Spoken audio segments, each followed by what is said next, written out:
Ma'am, the guest speaker is going to join us in a couple of minutes now. Okay.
Let me welcome everybody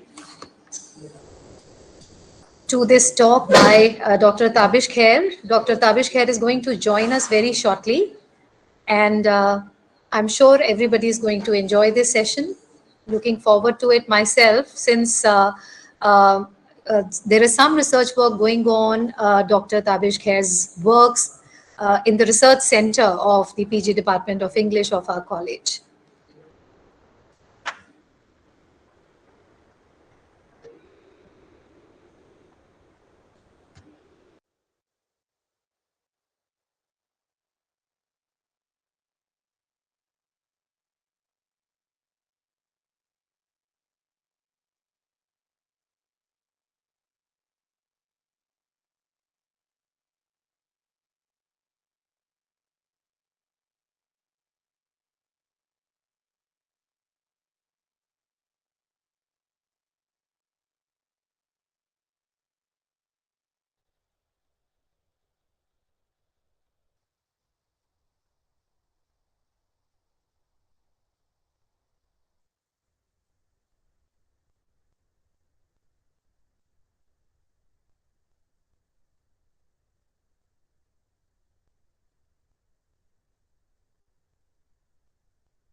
So, are we?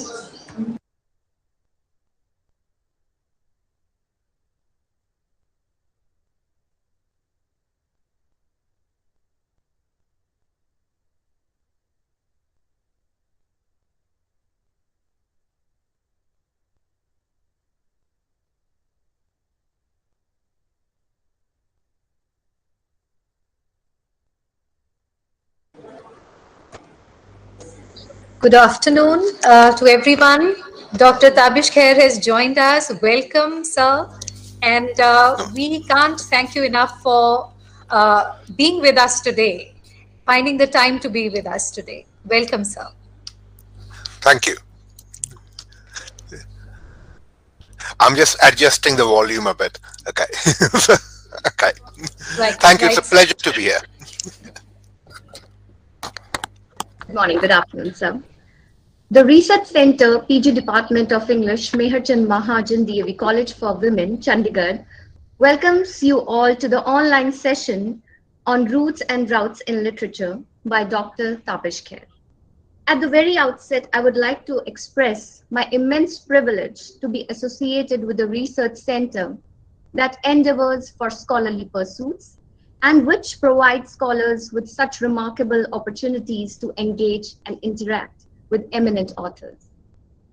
The force behind the center is the prestigious institution, Meherchand Mahajan DAV College for Women, which is a landmark in women's education in North India.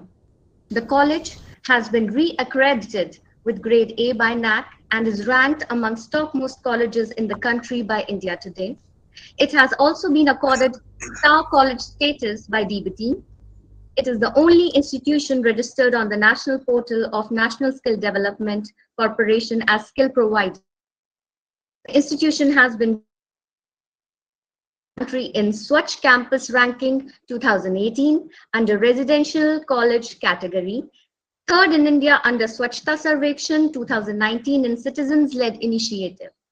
In academics, the institution bagged 207 top 10 positions in 2018-19 and 160 top 10 positions in 2019-20. Punjab University end semester examinations. In sports, the college has won the Punjab University General Efficiency Sports Shield for a record number of 39 times. In addition, the college is identified as mentor institution by NAC to formally induct non-accredited colleges. It has been nominated as an institution with Swachhta Action Plan in 2020 and recognized as Vocational Education Nai Taaleem Experiential Learning Action Plan institution by MGNCRE. Ministry of Education, Government of India, and also as the only educational institution in Chandigarh for providing training in bakery and food processing in 2021 by Ministry of Food Processing Industries, Government of India. It has been adjudged as the best Red Ribbon Club by National AIDS Control Organization. After this brief overview of the institution, I would now, with utmost delight and enthusiasm, take the opportunity to give a brief introduction to our guest, Dr. Tapish. From small town beginnings to a warm place in the global heart, our distinguished guest has traversed various routes within and without. Dr. Kher is a critically acclaimed writer, academic, and journalist. However, these terms are inadequate to describe the depth of genius that Dr. Kher represents. For me, as I am in the process of pursuing a PhD on his work, and for anyone who's interested in literature, language, individuals, communities, conflicts, the list of his purview is endless. Dr. Kher was born in Ranchi and received his school and college education in Gaya, Bihar. He is currently an associate professor in the Department of English at the University of Aarhus, Denmark, and lives in a village outside the town. He has been a writer in residence and a visiting professor at various universities.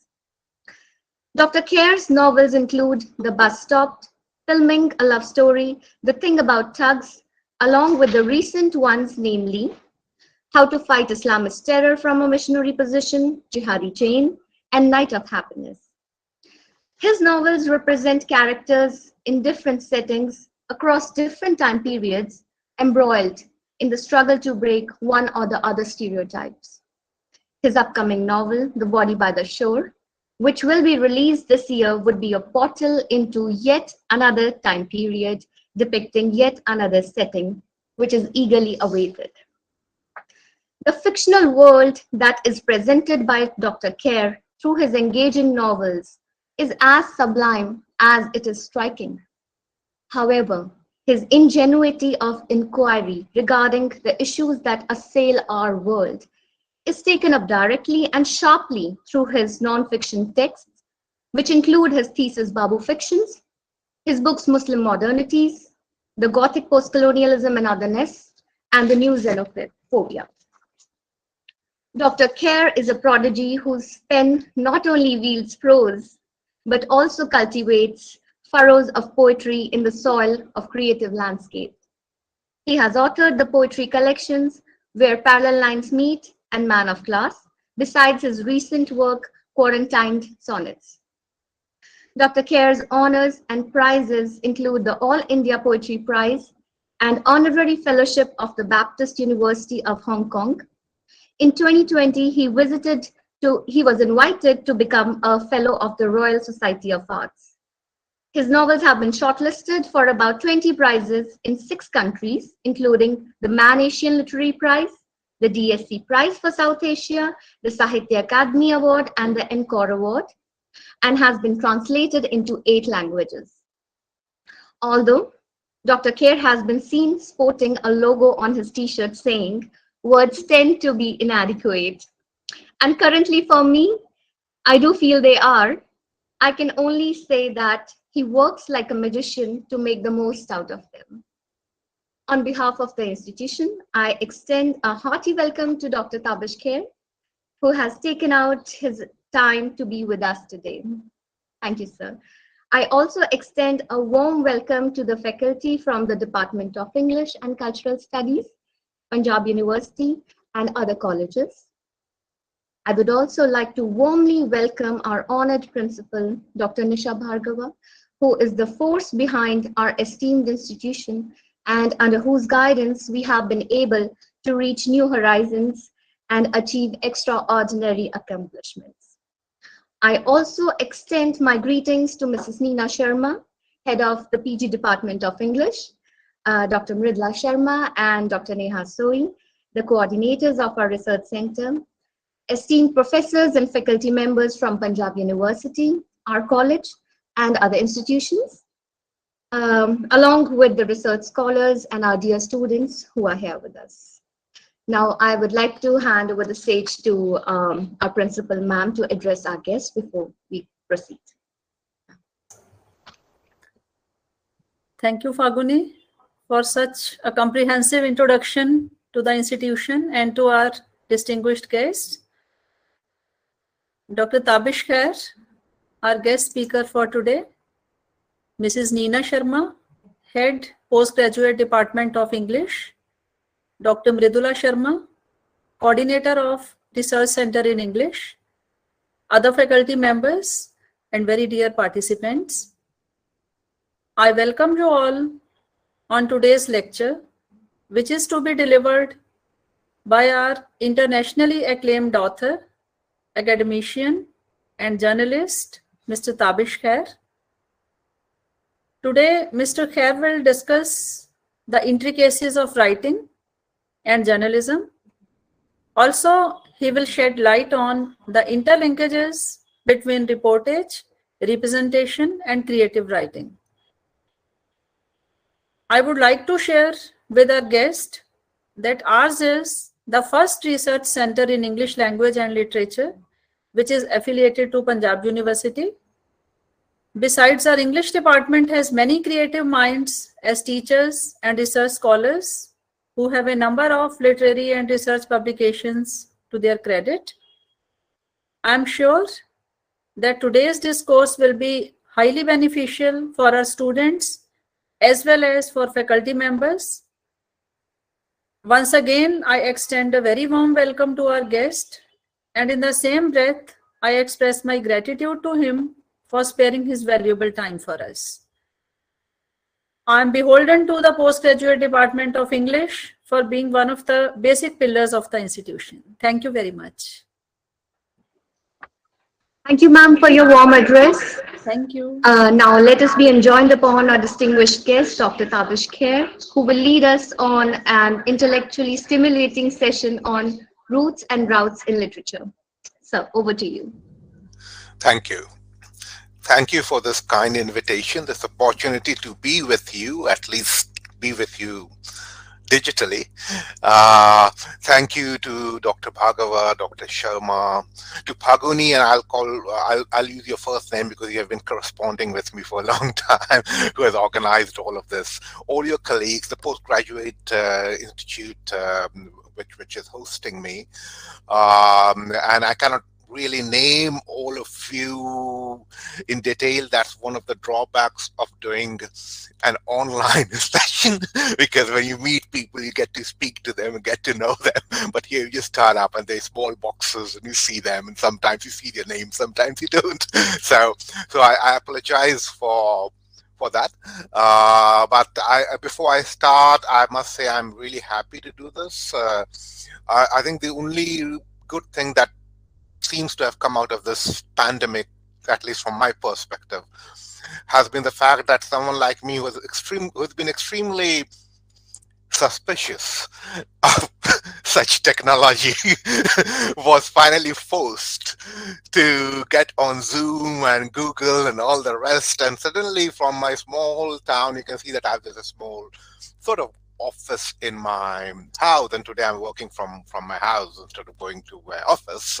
So suddenly, from my small village outside Aarhus, I can interact with people I want to interact with, the students I want to interact with, the scholars I would like to meet more often if I wasn't living so far away. So that's one of the good things about the pandemic. So I'm looking forward to this occasion. What I hope to do is speak for about 40 minutes, 45 minutes, because I think more than that would be extremely tiring for the audience. I know as a member of many audiences, I find anything that goes on for more than 1 hour extremely difficult to concentrate on. So it will definitely be under 1 hour, hopefully 40-45 minutes. And then if you want, you can ask me some questions. I have to warn you that I suffer from hearing impairment, which means that sometimes if you say something, I might have trouble following you, especially if I cannot see your lip movements very well, because I do a bit of lip reading and it's more difficult on the screen than in real life. Luckily, none of you has a beard, so that's a big advantage, because bearded people, I cannot read their lips at all. so anyway, so let me start. I had made a PowerPoint, and I suppose I can share it. Except I'm more familiar with okay. Let me put on the PowerPoint first, and then I will try and share it. Bear with me for about a minute or two. I'm not very digitally savvy, and my older children are not at home. They are in school. So I think if I go in here, which says whiteboard, skift layout, full schema, this is all in Danish actually. So I can't even read through it. So because I don't really see where I can share my PowerPoint with you. Would you be able to do that, or? Yes, sir. There's something called yeah, I think maybe there's something. It says I can share my screen. Yes, sir. That is the option. It might be having a tiny arrow. Yeah, it says heal din scam et window et win, which means all your screen, one window or one section. So Yes. all my You screen. can choose a tab as well. Yeah, I'll try that.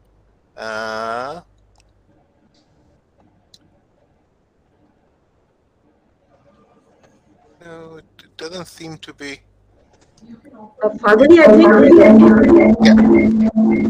I think we have your presentation, so we can run it for you. Yeah, please do that. Yeah, and I'll just ask you. I'll just say next slide, and you can move it forward. All right, sir. Yes, Thank sir. Sure, I'll do that.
Otherwise, So just, yes, sir. Sir, just for a moment, just 1 minute, sir. otherwise if it's too much trouble, I can give the talk No, without. no, it's not a trouble at all, sir. Just 1 minute.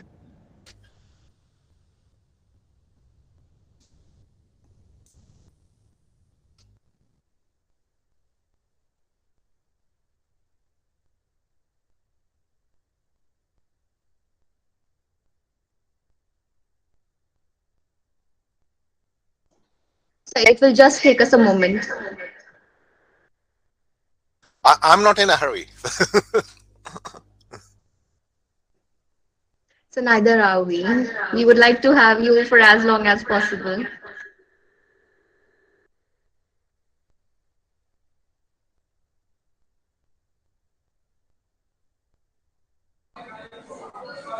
Dr. Kher, I think recently your interview appeared in an e-magazine. Uh-huh. The, Uh, recently we had an interview yeah, in the e-magazine titled The Wise Owl. It was yeah, there yeah. in, That's true. yes, That's true. yes. So I am also associated with that one.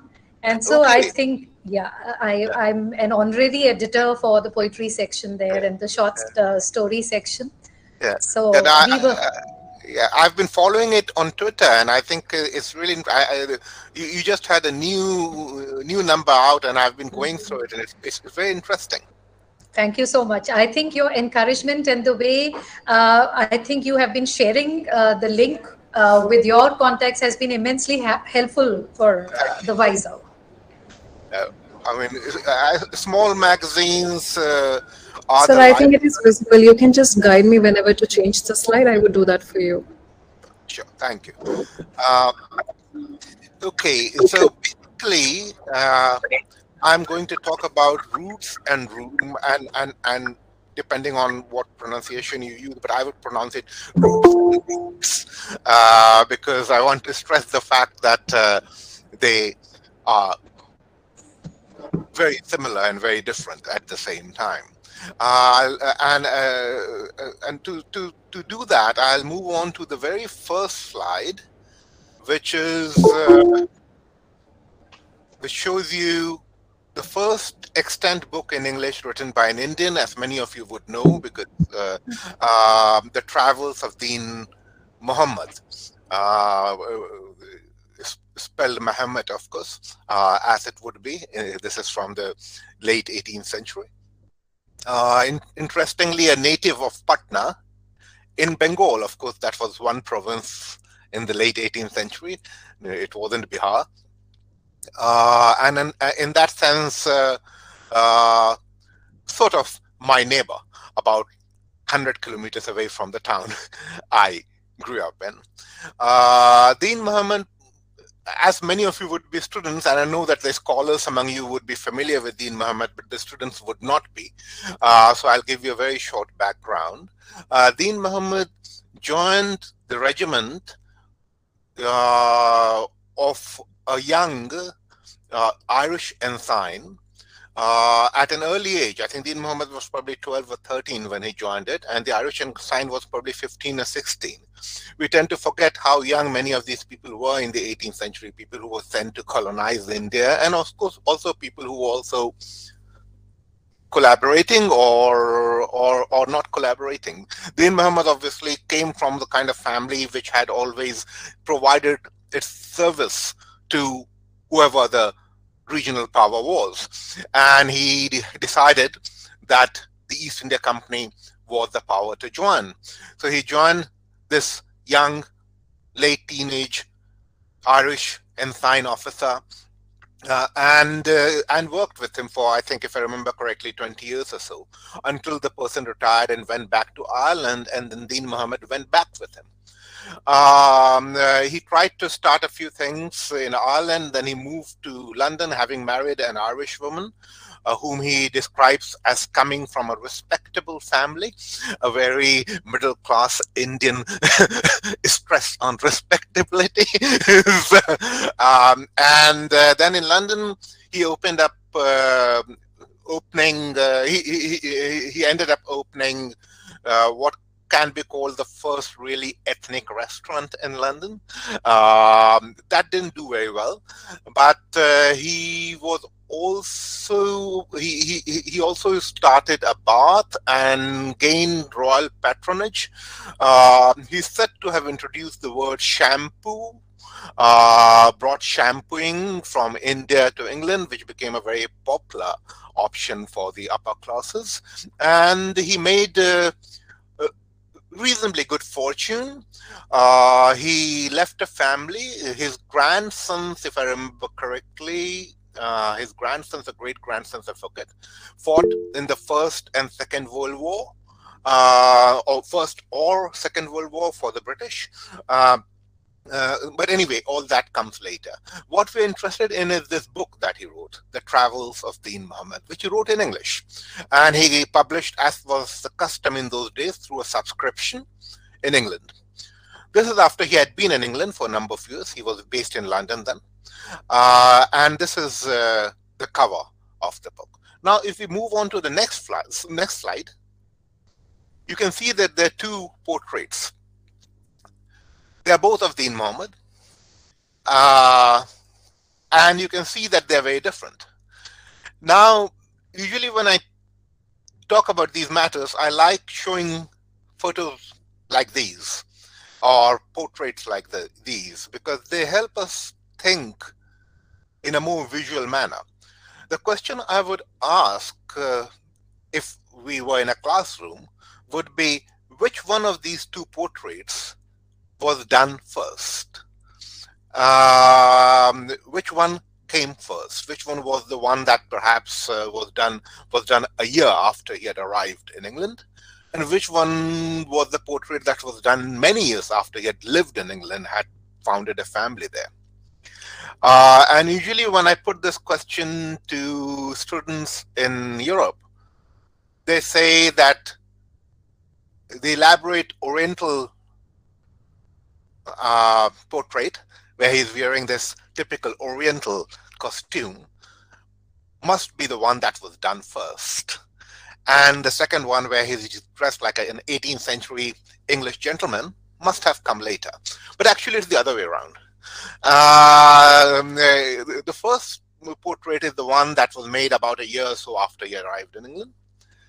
The second portrait is the one that he made much later, when he had actually realized that to some extent he needed to sell himself as an Indian. So, and that, I think, is a good reminder of how roots and roots, I'm pronouncing them in a similar way, roots and roots work. Because we're always going somewhere, and we're always coming from somewhere. I think, if I remember correctly, Salman Rushdie in Shame has a character say, trees have roots, people have feet or legs. I forget whether it's feet or leg. And that, of course, is a valid point, particularly valid in the 1990s when multiculturalism and globalism and all these things were being championed in a big way and were fairly fresh as concepts. But in my new novel, The Body by the Show, I have a character, a conservative, even slightly racist Danish character, who, replying to his daughter, who is doing a PhD and differs from him on a number of different matters. So this daughter quotes Salman Rushdie, trees have roots and people have legs. And he says in his gruff way, he says, people also have buttocks to sit on. And I think by and large that balance has to be kept. People have legs and they walk. Trees don't have legs, but actually trees walk too. As we know, if you look at how trees are spread, the ways in which trees move, the ways in which they disperse, the different kinds of movements, all of life, as we know, is purposive. What distinguishes life from non-life is purpose. all life has purpose, and non-life doesn't have purpose. So in that sense, obviously, both roots and roots, both where you come from and where you go to and how you go there, are important. But that is my general point. Now, I'll move on to a more specific point, which will bring us back to literature. This is just to give you the general framework of my thinking. Now, if can we have the next slide, please? Yeah. Here we have two books from around the same time. You have already encountered Deen Muhammad or Deen Muhammad, and the other one is actually again a writer from North India who went to England, lived there for a number of years, and came back, Abu Talib Khan, around the same time, late 18th century. Abu Talib came back and published his book in 1803 or 1802, but he had traveled in England and Europe earlier. However, while Deen Muhammad wrote in English, Abu Talib Khan wrote in Farsi or Persian, which was then the language of culture in many Indian courts, and also used by the British East India Company. Actually, the reason why Abu Talib Khan had gone to England was that he thought he could make a career teaching Farsi to the young British officers who were being sent to India. Unfortunately, that didn't work out because they preferred to be taught what he considered was very bad Farsi by British scholars in England. So he could not make his fortune, and in due course he traveled overland back to India, which is quite an extensive route. He went by ship, stopping in South Africa, what is now South Africa, and he came back overland, and he wrote this book. Now, if we move on to the next slide, something interesting can be noticed. Both the books start with what we would call a preamble. I mean, this was an age where people needed to justify why they were wasting pages and ink. Very different from our age. So people usually justified why they had to write a book. Why even put all of it down in writing? And this is what Deen Muhammad, writing in English, has to say. I felt some timid inclination, even in the consciousness of incapacity, to describe the manners of my countrymen, who, I am proud to think, have still more of the innocence of our ancestors than some of the boasting philosophers of Europe. Okay, now, it's quite a fascinating phrase. You can see that in some ways we talk of the empire writing back. Now, you remember the famous book that has started post-colonial studies as a discipline, The Empire Writes Back, which itself comes from, obviously, Salman Rushdie's famous essay. But in some ways, Deen Muhammad in 1794 is writing back. That's exactly what he's doing. He's saying, oh, your philosophers think that they're very sophisticated. They think we are simple or barbaric or whatever it might be. He doesn't put it, but that's what he is aware of. You think that that there's nothing to learn from us, but I want to show in this book that actually we do have something to teach you. There's reason to put down in writing the manners of my countrymen.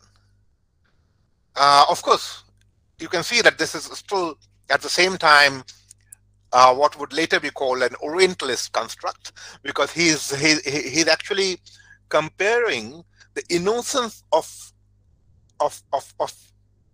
a colonized country to the, let's say, the sophistication of the colonizing space.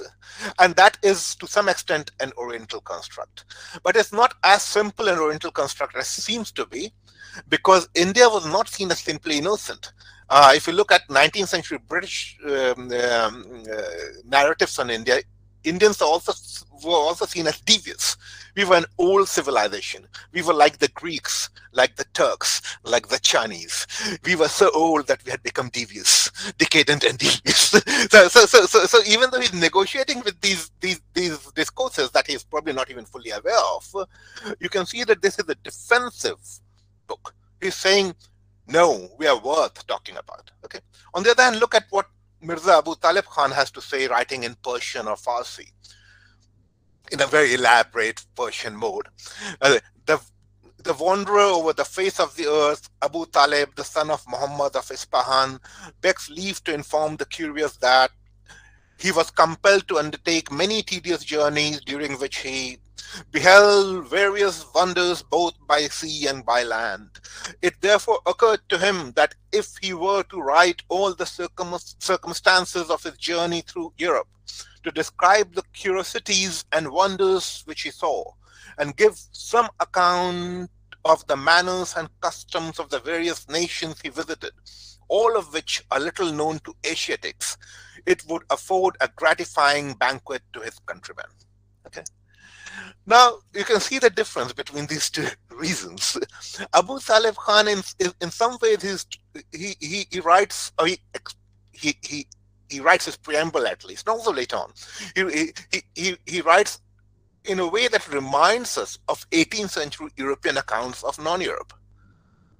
Look, most of us have not seen these exotic places, but I've been there, and it's really, there are wonders to be seen. There's strange animals, there's strange customs, there's strange people. So I'm going to write about these people for my countrymen. Okay. So notice that we are talking of two different languages. We are talking of an Asian language that has been in India for centuries. Okay.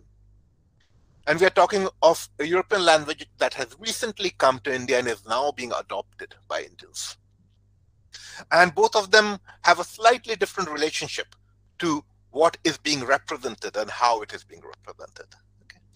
The fact that Deen Muhammad is writing in English actually makes him write back to the empire that is still forming to some extent.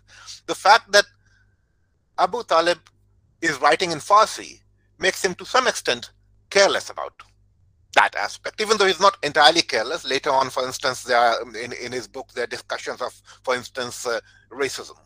There's a very interesting discussion where he talks about how Europeans believe that race is an inherited category, the color of the skin is an inherited category, but he thinks that that cannot be the case. Because why is it that people who live in more sunny, hot climates are darker, and people who live in colder, less sunny climates are lighter? So it's an interesting early discussion of what we would now call race. So there are things like that as well. But by and large, this is a difference that I wanted you to notice, how the fact that you're using a certain language can affect what you see. Now we'll explore this a bit further with the help of the next slide.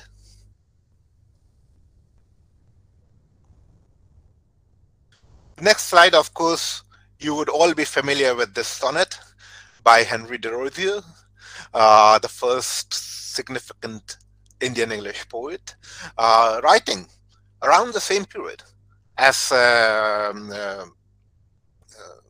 Deen Muhammad, who was older, and Abu Talib, who was also older, but actually published his book in 1809 or so, when Derozio was born. It was translated into English a few years later.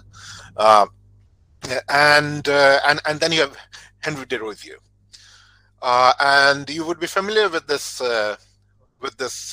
sonnet. Now remember that I don't know whether your generation still encounters Indian English poetry along those lines, because a lot has changed since I went to university. Indian English was, I mean, it was taught in my college, luckily for some reason. I'm talking of the 1980s, but there was nothing called post-colonialism. I mean, when I first came to Denmark after working as a journalist in India, by then post-colonialism had come in the 1990s, and then I was suddenly in Denmark towards the end of the 1990s, and people looked at me and said, post-colonialist, and looked around and said, what kind of animal are they referring to? Because I had never really come across the term post-colonialism in my studies. So I had to get into all these early books on post-colonialism that had come up and so on and so forth. So, but when I was studying, this sonnet was taught in college too, and there was also a kind of implicit criticism by at least most of my teachers, criticism of what they considered his very European idiom, his very European adaptation of genres and so on and so forth, or even his sensibility. Okay. Now, on the other hand, if you look at the sonnet, it's a standard sonnet written in iambic pentameter and all those things. Okay. You can also see that the diction belongs very much to his time. His other poems, for instance, are heavily influenced by Romanticism. But on the other hand, bear in mind that the late Romantics were still alive when he was writing. So it's not as if he was just imitating them. He was writing within a certain climate of writing in that particular language. But anyway, we forget about all that because I think those are simpler matters. And just look at these lines from the sonnet, the first stanza, and then the last three lines. Why hang'st thou lonely on yon withered bough? Unstrung forever must thou there remain. No, this is not the first stanza. This is one of the latest stanzas. There's a stanza before that. So he's addressing the Harp of India, and he's describing the Harp of India as basically having fallen silent.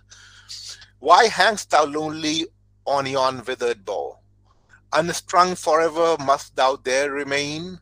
Thy music once was sweet. Who hears it now?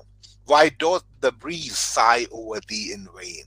Then he goes on and describes how the harp has fallen silent. And then he refers to himself towards the end. He says, those hands, that's a reference to other people who had played the harp. Those hands are cold, but if thy notes divine, may be by mortal wakened once again, harp of my country, let me strike this strain. Okay. Now, so what Derozio is saying is very interesting because first of all, he's referring to the harp of his country. He's talking of what, from a post-colonial perspective, we can consider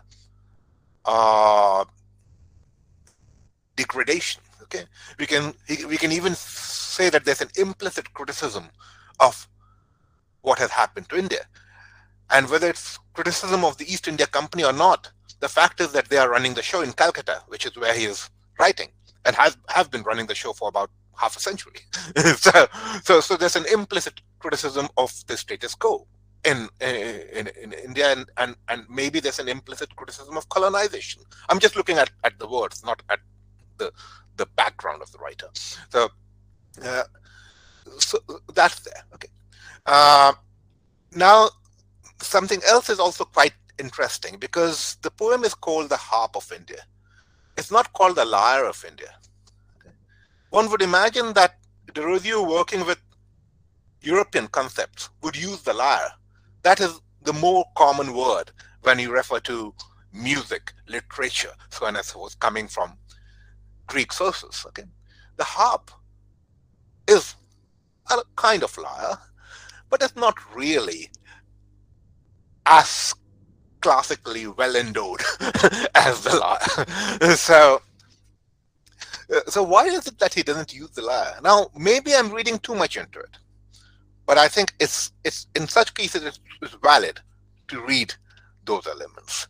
What you need to look at what the harp signified in the late 18th century and early 19th century. And it signified that in Calcutta too, among Anglophone people, because they were aware of what was happening in Ireland. And the harp was the symbol of the fight for Irish independence or autonomy. Okay, it was very clearly what it signified. If we keep that in mind, then the very fact that Derozio chooses the harp over the lyre becomes a political act. It becomes a significant act, and Derozio knew what was happening there. Okay, so things like that make it very difficult to dismiss. Now, I'll actually stay with Derozio for just one more second.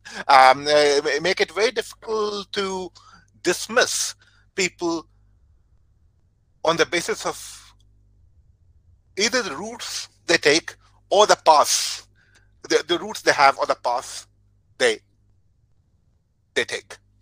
Now, another matter that I would point out, and this would be again a matter that would reveal the limitations of any language that you assume. Because right now I've pointed out the advantages. The fact that Derozio actually writes in English enables him to come up with connections which would not be possible in other Indian languages. And by then, English is an Indian language for people like Derozio. Okay.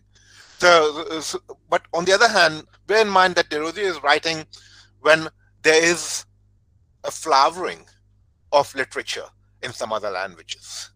For instance, one language whose poetry I follow is Urdu.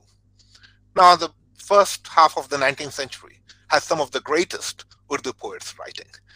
Asadullah Khan Ghalib is alive. Mir Taqi Mir is writing. Okay, so the fact is that the Harp of India has not fallen silent. The Harp of India is still singing in some languages.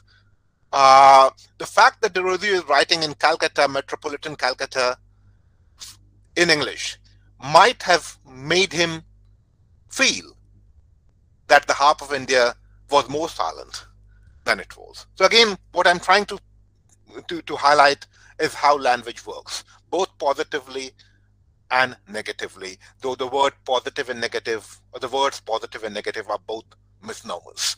I wish there was some other word to describe what really happens. Okay, can we move on to the next slide? Thank you.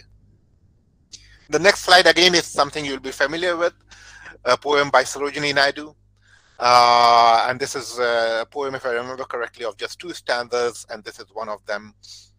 Again, Sarojini Naidu in particular was really dismissed in the 1980s as writing very English British poems, writing within that sensibility, which I think was completely unfair to her. And I'll just illustrate how unfair it is with this stanza. Full are my pitchers and far to carry. Lone is the way and long. Why, oh why, was I tempted to tarry, lured by the boatman's song? Swiftly the shadows of night are falling. Here, oh here is the white crane calling. Is it the wild owl's cry? There are no tender moonbeams to light me. If in the darkness a serpent should bite me, Ram Re Ram, I shall die. Okay.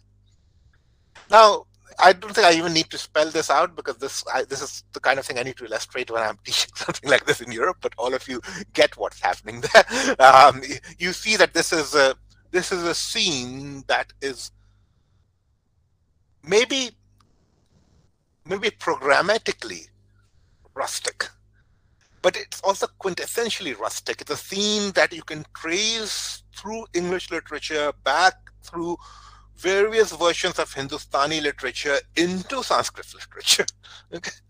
That this scene of village women bringing up water from a riverside or well and carrying it back to the village. It's, I mean, you can, even if you argue that no such scene ever existed in India, okay, which is not true. Even if you argue that, it makes no difference. It is still a quintessentially Indian scene in literature, okay. So that's number one. I mean, in the sense that she's not just writing, good English poetry in lilting language and rhyming lines. Okay. Secondly, if the argument, and she assumes that you have this background in order to get the beauty of this scene. Okay, but if she's just writing to be transparent, she might pick some other image, and she would definitely not use Ram Re Ram, which is a difficult phrase for non-Indians, especially early on in the 20th century. I mean, she could very easily have replaced this with God, oh God, Lord, oh Lord. The meter is not disturbed, but she chooses Ram Re Ram. Okay. Now, you can say it is for effect, but I think that would be unfair, because that effect works only with Indians. Okay, That Ram Ram is a very different phrase, and it's much more appropriate for women like that than God, or Lord, oh Lord. So again, what I'm trying to suggest is how language works in terms of representation and creative writing. And I'm moving into that area finally. I see, I think I have about 20 minutes left, so I'll try to wrap up and also illustrate the main point that I'm trying to make. So can we move on to the next slide? This slide is, of course, will be very familiar to all of you from the foreword that Raja Rao wrote to Kantapura. The telling has not been easy. One has to convey the various shades and omissions of a certain thought movement that looks maltreated in an alien language. I use the word alien, yet English is not really an alien language to us. It is the language of our intellectual makeup, like Sanskrit or Persian was before, but not of our emotional makeup. We are all instinctively bilingual. Many of us writing in our own language and English. We cannot write like the English. We should not. We cannot write only as Indians. Okay? Now, this is again a very dense passage. You can read it in so many different ways. Even though some of the words he uses might not be the words I would use. For instance, I would not use alien anymore for a number of reasons. I mean, first of all, he's writing in a colonial context. Secondly, in the last 100 years, English has changed in so many ways in India and has been adopted and adapted and twisted and turned in so many ways that it's difficult to think of it as entirely alien. Thirdly, for at least people like me, English was not something that we were taught by the British. I was never taught English by the British. The English was just a language that we picked up. For me, it was my first language too. I mean, that's why I write in English. I grew up speaking Hindustani. I would not say Hindi or Urdu because what I spoke was Hindustani. But Urdu was not taught in my school, which was a Roman Catholic school. English was the language of instruction. What was taught was Hindi and a bit later Sanskrit. But coming from an Urdu-speaking background too, I very often had constructions that contained Urdu words or Urdu formulations, and they were struck down by my Hindi teachers as not correct. So while I was neglecting Urdu back home because I did not feel that I needed to read it, and I was studying Hindi in my school, between the political conflict, the needless political conflict that Hindi and Urdu had gotten into, I felt lost. I did not really know where I was standing. English was neutral territory. I knew where I stood with English. And that's why when I started writing creatively, I did start writing a bit in Hindi too, but then I stopped. Just as I wrote a bit in Urdu too, and I stopped. I realized that English was actually had become my first language. That's the language I felt most comfortable in. That's the language where I knew where I stood. So in that sense, there are differences. But what Raja Rao is saying is, again, he's pointing out a number of things. First of all, he's pointing out something that is of particular validity to Indians. Ijaz Ahmad, in his book about 20 years back, had noted that. He had said how in those days Salman Rushdie and others were being projected in the West as these writers from a multilingual background. And Ijaz Ahmad, quoting someone else, had pointed out that in the medieval period in India, well into the 18th century, there was no significant Indian writer, at least in North and Central India, who did not write in at least two languages. Right. Okay. And he had pointed out that people like Salman Rushdie or people like me, I mean, of course, he's from a different class, but still, people like us, Indian English writers, might speak 2 or 3 Indian languages, but we write only in English, mostly. That, he had noted, was not the case in India, when there were writers into the 18th century who were writing in more than one language. Okay, so and in some ways that is what Raja Rao is pointing out too, that essentially we are people who have been multilingual in many ways. Okay, but of course we relate to different languages in different ways. Now this is absolutely true in India, and it's actually also largely true in most parts of the world. We tend to think of other countries as unilingual, like Denmark. Denmark is a good example. No? Denmark, Danish, it's all the same. The English pretend it's the same, but it's not, because what is England also, until recently, there were a lot of other languages spoken, and still, I mean, there's a lot of issues between Scottish, Irish, and English linguistic constructs and linguistic uses. But Denmark being a country of 6 million people, they speak Danish. But that's not really true. If you look at Danish writers into the 19th century, it's well in the 19th century that they start writing in Danish. Before that, they were writing in German, in French. Okay, because what we tend to forget is that the literate class has always been thin.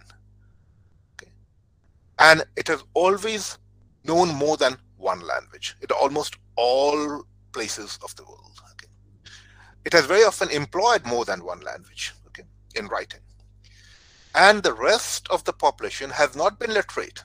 But not being literate doesn't mean that it has been unilingual. Very often, there are people who have been speaking a number of languages. I grew up in Gaya, and I would go to Bodh Gaya, which was my safety valve while growing up in this small town, full of international tourists. And I ended up making friends with these semi-literate high school boys who would work as tourist guides. They could not write a single correct sentence in any language. Many of them I'm not even sure they could write. But they spoke 3 or 4 languages. They spoke Japanese and Thai and English and German, because they had picked up these languages, just earning their livelihood. and that was the case with a lot of people. So the assumption that we are all unilingual is a very recent assumption, largely created through nationalism in Europe in the late 19th century, and strengthened over the years as countries become nations, nations become states, states have their own educational system, and certain languages are seen as more authoritative than other languages. So again, we move on to the next one. Now, this is the case in India, okay, roughly, for those of us who write in English. And as I've tried to illustrate, it's not a simple matter. It's not a matter of whether English is an Indian language or not. It's also not a matter of, oh, well, I write in it and I don't care. Of any language you choose, you have to care. It makes you see certain things in certain ways. Your choice of English is significant, just as your choice of Hindi or Urdu or Bangla or Gujarati or Punjabi is significant. All these choices will enable you to see the world, see yourself in slightly different ways. For people like us, whose past and whose present are both diverse, complex, the idea that you can choose one language and simply stick to it and somehow utter yourself is a mistake. But it's also a mistake for people everywhere in the world, because the idea that you can represent yourself is worth questioning. Bear in mind, even though the word represent was not constructed as a combination of re and present, it comes from an old French source, 14th century or so, as does the word reportage. But in English, at least, that idea of re-present is quite revealing. Because what do? You present something and you re-present something. Okay? The very act of representation, whether you're representing yourself or someone else, a culture, your culture, some other culture, involves an absence. There's a present that disappears, and then it is represented. Okay? That absence introduces lots of gaps and differences. All representations are to some extent constructs. Okay? And one constructs, you would say, so what's the difference? Like, how can some representations be better than others? And I would say that is the difference. Representations that are aware of the material they're using for their construction, they are the best representations. That material can be English or Hindi or Punjabi or Bangla, for an Indian. But it has to be employed by that Indian with the knowledge, with the awareness that it's a choice, that it would make her see herself and others, see her space and other spaces in different ways. Okay, this becomes particularly important in the context of creative writing, because reportage seems to operate with the assumption that you see something and you report it, and that is passed on to the reader. Now, this is a problematic assumption because, of course, there's always a gap. Any word that we use can be understood in different ways, and so on and so forth. But let's accept it as largely true. Largely, I'm not even sure these days with fake news and everything, I'm not sure at all whether I should even say largely true, but I won't get into that argument. Let's say that there's something called reportage, fine. But when it comes to representation in literature or reportage in literature, we come up with a slightly different element, because in literature, the material that is extremely important is language. And for literature to do something with this material, with a full realization of this material, it has to be aware of the gaps and silences and contradictions that are contained in normal language. So to be aware of the fact that nothing can be fully transparent. It's never fully transparent, because no matter what you say, I might understand it differently.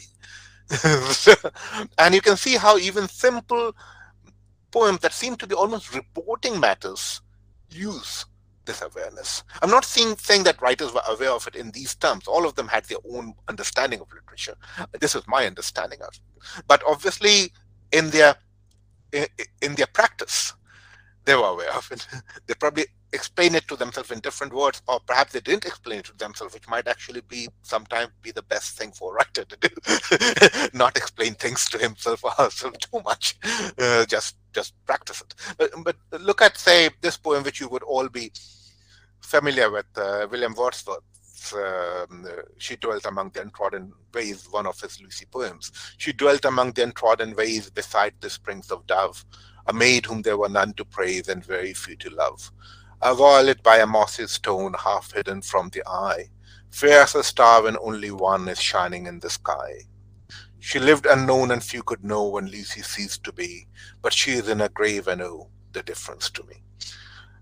Now, this is in some ways a quintessential Wordsworthian lyric. One of the problems that some people have had with Wordsworth is that he very often comes very close to reportage. This is like, he's just stating some facts, okay? But you can see that he's not stating some facts, and the last two lines of the poem make it very clear. But because he says, but she is in a grave and oh, the difference to me. What is this difference? How do you explain it? He doesn't tell you. He just states this difference, and he leaves it to you. Now, if he had started explaining it, if he had started saying, she's in a grave and oh, how much do I miss her, and so on and so forth, the poem would not work. Okay? So even a simple poem that seems to be reportage does not work on the basis of communicating as we understand it in business English today. It is communicating through silence, through not saying something, and so on and so forth. And you can see a more recent poem by a 20th century poet, Douglas Dunn, again a poet who could sometimes be extremely prosaic in his poetry, and you can see how it works through a completely prosaic description. It's the removal from Terry Street. Terry Street is the working class street. Okay. On a squeaking cart, they push the usual stuff: a mattress, bed ends, cups, carpets, chairs, 4 paperback westerns, 2 whistling youths in surplus US Army battle jackets remove their sister's goods. Her husband follows, carrying on his shoulders the son, whose mischief we are glad to see removed, and pushing of all things a lawnmower. There is no grass in Terry Street. The worms come up cracks in concrete yards in moonlight. That man, I wish him well. I wish him grass. Okay. Now, you cannot even sort of, that's actually become one of my problems the older I get, because I have to teach literature. You cannot even paraphrase a poem like this. Paraphrasing it actually you just reduce it. You end up saying something that is much less than what it is. And this is a very simple poem. You can look at it in more complex ways if you look at, say, novels by Emily Bronte and other more complex literary works, because that wish him grass does not say anything, it says a lot. It's not even just a wish, it's also a lament. It's a hope. It promises something, but it's also a tragedy.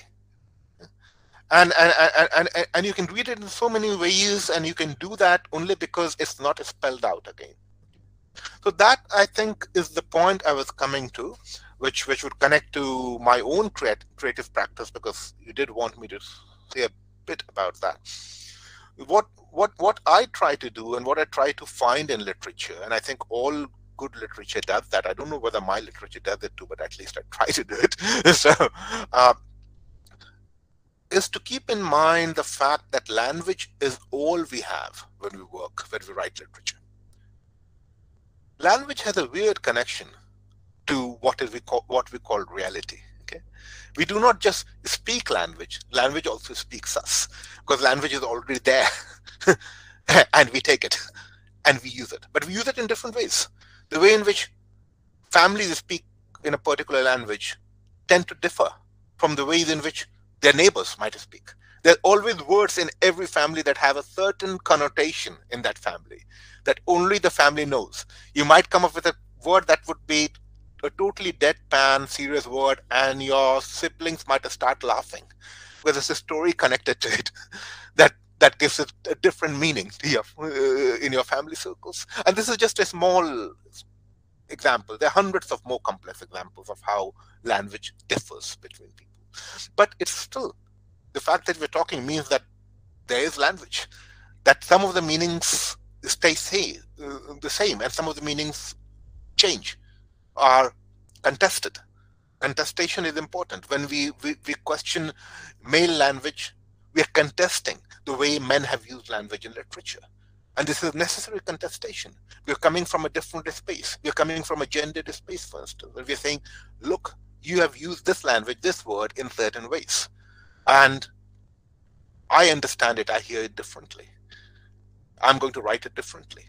And it's the same with post-colonial writing back to the empire, post-colonial context, and so on and so forth. So you have language's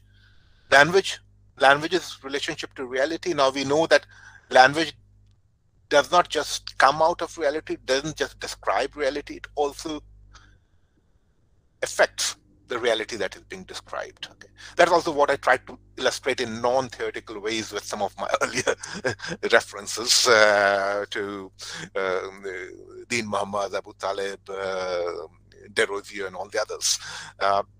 So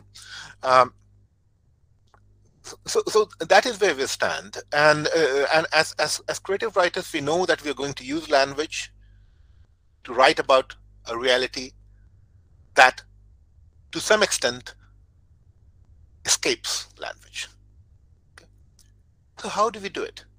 And I would say in almost all other disciplines, the stress is on transparency, on communication as transparency.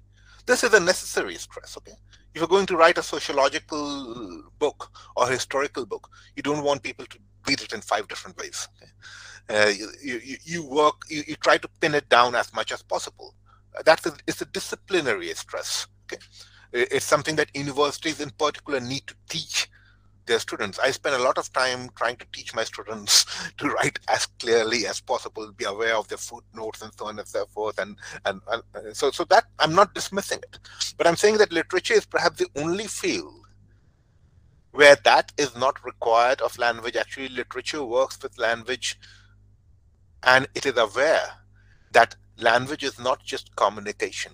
It can never be total transparency. That there are silences, there's noise, there's contradiction, there are all these other elements that we need to bracket in order to use language. But they are there. They're part of reality. They're part of language. And actually, literature engages with them.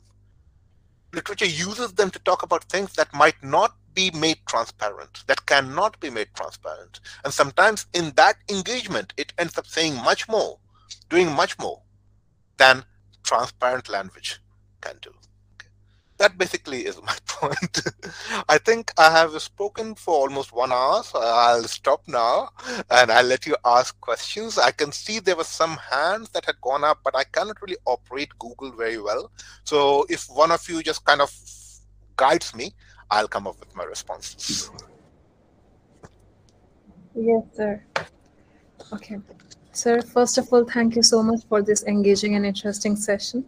From travels of Deen Muhammad to the oriental dispersion of colonial subjects across the Black Waters, their westward journey, their experiences, we traversed through the journey of world and language with you. Though our meeting with you is also digitally westward, it feels exquisitely homebound to us. Thank you so much. So before moving on to the question answer round, we would like to take a picture with you, because since you are not here, we would still like to require. So I would request everyone to just turn on their cameras so that we might have a formal picture with the sir.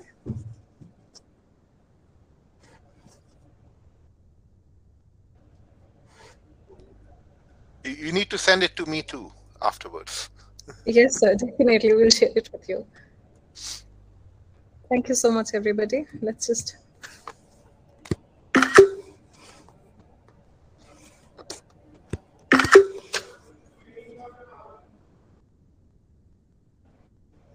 Thank you so much, sir.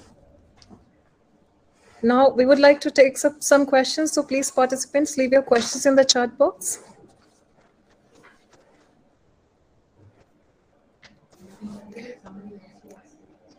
If somebody wants to ask a question, they can even raise their hands and let us know. I saw things popping up. My screen said hand raised a couple of times, but I don't know where to. I can see there's some box here. Okay, chat. Oh yeah. Meanwhile, the participants may be writing or typing their questions in the chat box. May I ask a question from you? Yeah. No, I've accessed the box now, so feel free to write questions. So my question is that identity and memory are not immaterial concepts anymore. Rather, they are tools which we use, overuse, and exploit to comprehend and justify the nature of our existence and consciousness. Is this search for identity and what I should call as organized memory heroic or unheroic in nature? Just the last bit, after organized memory, I didn't hear. So the last bit is that is this search for identity and what I would like to call as organized memory heroic or unheroic in nature? That's a difficult question. So, especially for me, because I'm really trying to avoid academic terminology, and this would probably take me in. But I'll try to stick to ordinary language, which has been my endeavor the last few years. See, identity. Let's bracket memory for the time being, because memory is even more complex than identity, and identity, of course, is very complex. So identity is to some extent always a construct, okay? And it's a construct, but that's okay. That doesn't mean it's not genuine, okay? So it's a construct that we need to keep in mind is always being negotiated between us. We are constructing our own identity, and people are constructing our identity at the same time. Entire frames of identity are in place. For instance, the moment you look at someone and see the person as, say, a woman or a man, you are constructing something. Okay. The moment that person looks at himself or herself and sees himself or herself as a man or woman, there's another construct of what a man or woman mean involved. It's the same with, I mean, you can divide this up into, Hindu, Muslim, Brahmin, Sikh, whatever, Punjabi, Bihari, and then it comes down further to so many other matters. So that kind of negotiation is always going on. Okay? And I think the problem that comes up in purely practical terms is when we deny ourselves or others the right to negotiate this identity. Okay? I think that is where we go wrong, and we go wrong for very obvious reasons, because any kind of negotiation of such a vital element of existence can be frightening. The moment you, for instance, you're thinking of a patriarchal setup, you think of a patriarchal setup, and women have a certain identity in that setup. The moment a woman shakes one of the pillars of that identity, a lot of stuff is going to fall on her, because again, this notion of identity is extremely essential to our existence, and it takes a lot of self-control, I would say, as well as confidence, strength, to allow yourself different identities and allow others different identities, even identities you do not find pleasant. That is part of the problem. And there again, connected to it is memories. Okay, what are memories? Now, someone I'm very close to recently had was hospitalized with a tumor in his head, and luckily the operation was successful, and he seems to have recovered. But just before that, he had started losing his memories. Okay. Now, this is a very physical element, a tumor in the brain that makes you lose some memories. But to some extent, of course, all memories are being chosen. I mean, the human mind mostly forgets. Okay? We remember few things. We mostly forget. And in that sense, what is it that we choose to remember? Some of it is personal. Like when I discuss the past with my brother and we grew up together, he remembers things I don't remember. I remember things that he doesn't remember that well. Okay, but it's mostly, he seems to remember better than I do, because he stayed in his small town and I moved out 30 years ago. so obviously those things are also connected to memory. Okay, but along with that, there's a kind of institutionalization of memory, which is again connected to identity. Okay, certain memories are remembered. That is something that, from a gender perspective, women have critiqued all through the 20th century, and it's a very vital criticism. What is called his story, not history. So, because of course, what is it that was vital? But that happens in all contexts. Some stories are constructed, some memories are considered more important, more significant, and they become the stories that we repeat, and they work into our identity, whether that identity is personal or communal. So that is basically how it exists. And I think literature can only deal with it in all its fluidity. It cannot give you a way out and say, this is the better memory, this is the better identity. It can only put on record the fact that this is the process that we go through, because actually a lot of people do not realize this is the process that they go through, no matter how narrow their identity, no matter how convinced that they are that their identity or their memories are absolutely correct. Okay, so I don't know whether that answers your question, but that's where I stand. It does answer my question, sir. Thank you. I would so there is this question by Pranita. I would just read out the question to you, and she says that transparency and subjectivity of what one says depends on perspective. And often the writers leave the arena open for the readers to interpret the way that they wish to.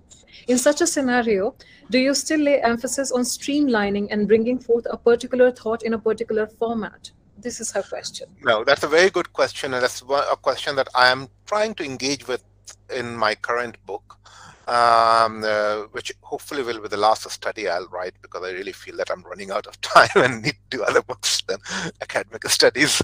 So, but this is exactly the question. One of the questions that I'm engaging with. I have a slightly different position on, say, what some critics say, or what some critics have been arguing in the last 20 years or so since the rise of postmodernism, post-structuralism, reader response theories, and so on and so forth. I totally agree that the reader is the final authority, of course, until another reader comes by. But I don't feel that good works of literature leave the matter as open as some people assume. I think they leave the matter open in certain ways which are necessary to the point that they're trying to make. Okay? But they are trying to make some point or the other. Okay, it's except for some very rare postmodern texts. I mean, I know there are texts like that which don't seem to be getting anywhere, and they were quite popular, and they'll still be written for a long time. So my personal preference is obviously playing a role in my response. And even there, you can argue that they're talking of certain things that they're making a point. Maybe the point is just that you cannot make a point, but they're making a point. But I think most other texts leave certain things open because they want you to explore those elements. Of course, I'm not saying the writer is always aware of what is happening. Some of the things might be cultural, some might be personal, some might even be historical. For instance, Stephen Greenblatt in one of his books takes up The Merchant of Venice, and he talks about how when Sherlock makes his speech that we totally agree with, because we can see this persecuted member of a minority, where Sherlock says, "Does not a Jew bleed?" Okay, you'll remember this speech, but Greenblatt points out that actually Shakespeare's audience might have considered that a provocative speech by Sherlock. Why? Because many people, ordinary people in Shakespeare's time, believed that Jews bled differently, that they did not bleed like Christians. So the fact that Sherlock, this vengeful moneylender, is justifying himself and also saying, "Does not a Jew bleed?" might have been read differently at that time. We don't know, okay? But the fact is that today we read it in a completely different way, and that's a kind of historical change. Because today we don't, even let's say, even religious Christians in England would not see Jews as different as human beings. Okay, they're human beings. Okay, that was not the case in Shakespeare's time. They were not really considered fully human by many people. Something that finally led to Hitler and his attempted final solution, okay, because Jews were not considered human. So in that sense, reading does change. But on the other hand, there are certain things that stay in place for me. That's what I am working on. How does one negotiate this ability of the reader to read in different ways, but also the claim that some readings are correct and some readings are not correct. It's not that there's only one correct reading, but there are some correct readings, and there are some incorrect readings. And even there's some readings that might have nothing to do with the text. For instance, I was recently asked to write a paper on Hamlet, Shakespeare's Hamlet, and the only thing that has been worrying me about Hamlet, the play, has been Hamlet, the character. Okay, I really dislike the guy. Okay, I've disliked him from the time I read Hamlet. Because he goes about, my father, and he neglects everyone else. Nothing else matters. Okay, and then I started thinking about it, and I thought, but this is such a good illustration of what today we call collateral damage. Okay, it's this perfect illustration of collateral damage. Everyone else can suffer as long as my justice is reached. So I'm not saying this is a correct reading of Hamlet, but I'm saying it's a valid reading because coming from our position, we can read it along those lines. But certain other readings might not be that valid. And the reason I'm saying it also has to do with the fact that I'm a writer, and I spent 3-4 years working on a novel. So I would not, I really, if I believed in the extreme post-structuralist, postmodern position that any reading is valid, it makes no difference, that all readings are fine, they're equal. why should I put in 4 years of my life working on a book? I mean, why not just write anything I want to and get it done with? Go back to my kids, have a nice beer in a pub instead of wasting my time. Yeah, please. I think Nihasoi. Good afternoon, sir. First of all, I would like to thank you for a very articulate session. I have a question where I would want you to comment on something actually. You talked about the silences and the excesses of language. And being a writer yourself, then, how would you comment on translations, let's say, or paraphrases, and how would you recommend a reading of such works which are based on somebody else's writing? I mean, how do you think one can negotiate those excesses or silences? That's again a very difficult question. I mean, first of all, I must say that I really admire translation, and the older I get, the more I read in translation. Okay, I mean, from all languages, Indian and non-Indian. I mean, actually, I read English text in English less and less partly because I've read quite a lot, and partly because other translations from other languages bring in elements that I feel tend to be sometimes lacking in mainstream English writing, which has become, I would say, I'm talking of mainstream, not all of them, but in general, because there are of course some excellent mainstream writers, but in general, I feel that mainstream English writing, because it has such a large putative market, has become extremely commercial. Okay, and it's heavily influenced by the creative writing industry in USA and UK. I mean, there's almost a distinctive ways in which novels start, or short stories start, and I just cannot take them anymore. I've read too many of them. Okay. On the other hand, when I read works that are translated from Bangla or Urdu, because my ability to read Urdu is pretty bad. My ability to read Hindi is perfect, but Urdu, because of the script, I've forgotten most of what I learned as a kid, so I read it in translation now. Or Spanish or Portuguese or Italian. I mean, it's a different, or Danish for that matter. Small countries, and they have a different attitude to their literature. Some of them also protect their literature a bit more because, for instance, if the state does not provide Danish authors with subsidies and grants, how would they be writers? I mean, there are only 6 million people who read Danish, or not even that, because many of them are children. So 5 million people who read Danish. So the state has to step in and create a space, and that space ends up being a literary critical space more than a commercial space. In Anglophone writing, it's become totally taken over by the commercial field, and then there's a very small elite group of writers who come from Oxbridge and Cambridge and Harvard, and they know each other, they know all the editors, they review each other, and so on and so forth. So they can do that. They don't have to work for a living anyway.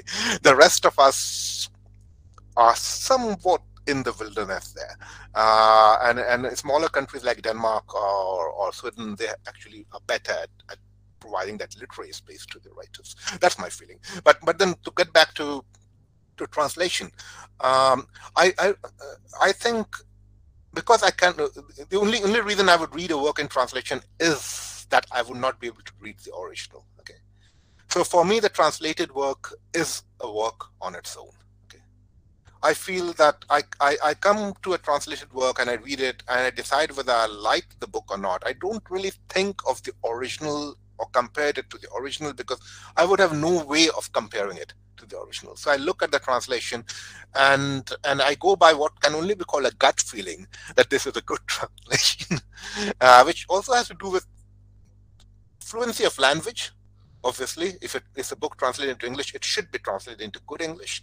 But that fluency should not be the kind of superficial fluency that makes me feel that this is a phrase that would not exist in that language. Okay, so I'm looking at things like that. Okay, my own translated books, when they're translated, and there have been a couple of translations into Danish and into Hindi, and I read both Danish and Hindi, and the translator very often, I mean, because the translator wants the author to read, and they send me things, but I never read my own translations. Because my attitude is, once I have agreed to it being translated by someone else, I trust the person. It's his book or her book. I mean, I don't want to sit judgment on that translation. My choice ends at the moment where I say yes. Okay? So I think that sort of, I hope, answers your question. What I'm trying to say is that I think translation is an independent endeavor on its own. It's just as important as the creative book for me, and I would not compare the one against the other.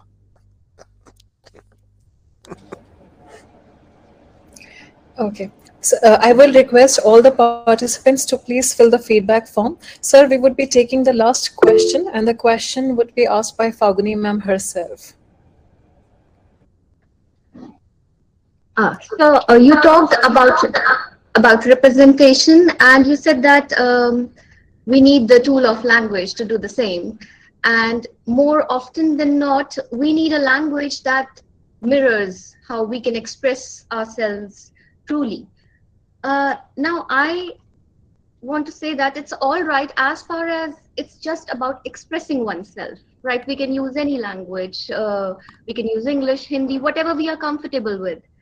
But when it comes to earning a livelihood from it, especially in terms of creative writing, a journey becomes pertinent. One needs at times to undertake a journey. Now, I wish to ask that these routes that a writer, in this particular case, traverses, how this journey actually, does it facilitate, makes it possible for that representation to happen, or the balance that one wants with earning a livelihood out of it and actually representing oneself truly, is that found or lost, or does it become hard to achieve? If you can elaborate on this. I will elaborate, but again, I'll elaborate with personal examples. Also, because your question is kind of slanted in that direction, I'll talk about what happened to me. Okay, and obviously, I have had to earn a living. Maybe. I mean, I come from what can be called an upper middle class background in a small town, which means a kind of middle class background by Indian standards, but definitely upper middle class in a small town. My father was a doctor, my grandfather was a doctor, my great grandfather was a doctor, and before that we came from landed farming backgrounds. So independent farmers. So you might even say petty landlords. so there's no deprivation behind me, but also not the kind of affluence that would enable me ever to think of maybe going to the US and studying creative writing. It's a very professional middle class background. I had to get a job, I had to have a career, I had to enter profession. So when I decided in college, early college, to leave the profession that was fashioned for me by my father, which obviously was medicine, and study literature, there was a lot of conflict. My father came to accept it later on. He was very proud of it later on, because, but there was a lot of conflict for a couple of years, and I knew that the conflict had a lot to do with the fact that my parents were very worried that I would starve on the streets as a student of literature. In the 1980s, this seemed more likely than it does today. so I made up my mind that I would definitely make sure that I have a career on the side, but it would be the kind of career that would enable me to read and write.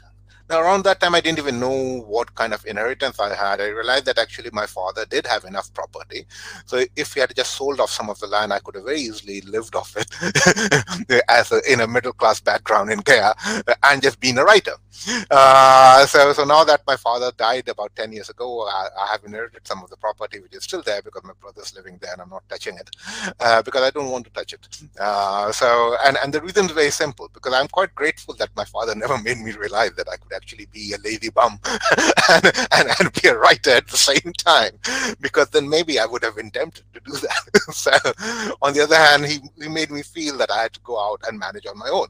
But the other thing was that even when I was in Gaya, I knew I had to leave the place after moving around. I worked as a district reporter for some time, but I realized there were two things I had to do. I was stuck writing in English, It was too late for me to change. English was my first language.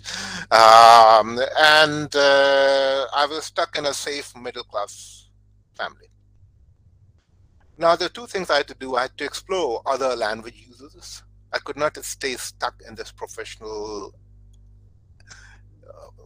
English-speaking milieu, which means that we spoke about professional matters in English and everything else in I needed to move around, hear English being spoken in different ways by different people. I had to explore my reading, widen my reading, which was not possible, so I had to get out of here. But the other thing I had to do was also get out of my safe middle-class environment. I was just not seeing enough of life to be able to write about it. Now, you might say there are people like Philip Larkins who probably didn't see much of life being a librarian and so on and so forth. But I don't know. For me, it was important that one had to do both. One had to work on the material of one's writing, because both life and language are the material. Okay, so I had to just force myself to do it, no matter how uncomfortable it was. So that's what I did for the first few years, anyway. So in that sense, for me, earning a livelihood has been part of being a writer. There have been moments when I felt like, oh, I wish I had 2 years off and I could write that book or this book. I'm not saying the thought doesn't cross my mind. It does even now. I mean, my wife, for instance, once in 3 or 4 months, she hears a long rant from me about how, oh, I'm so tired of mortgages and stuff. I wish we could just sell this house and live in a one-room flat that's all paid off. So, it happens. Those moments happen. So, but the fact is that I think, at least for the kind of writer I am, living and writing go together. I mean, if you don't live, what do you write about?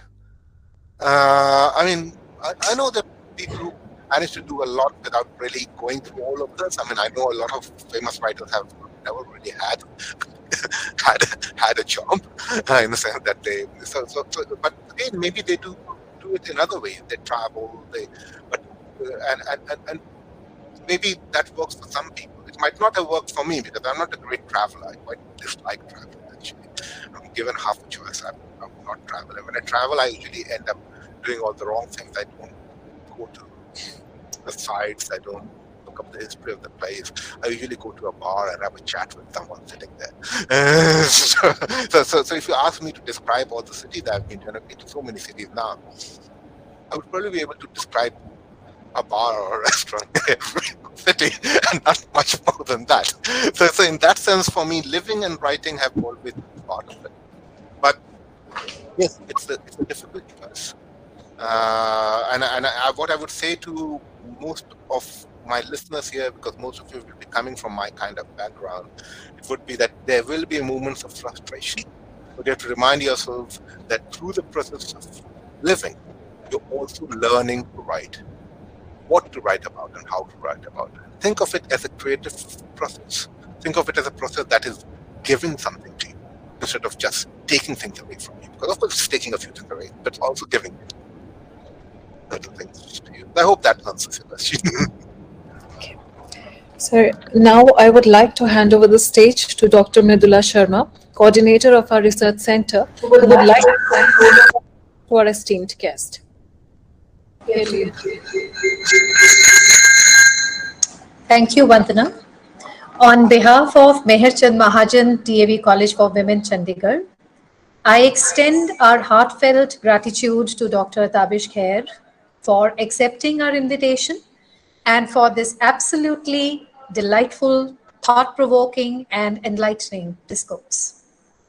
The opening slides about Deen Muhammad and Abu Talib Khan provided an interesting route into the construction of the native, as I think is also expressed in your fictional work, The Thing About Thugs, and how the empire seems to be writing back in the tales that are spun by the protagonist about himself to satisfy the British appetite.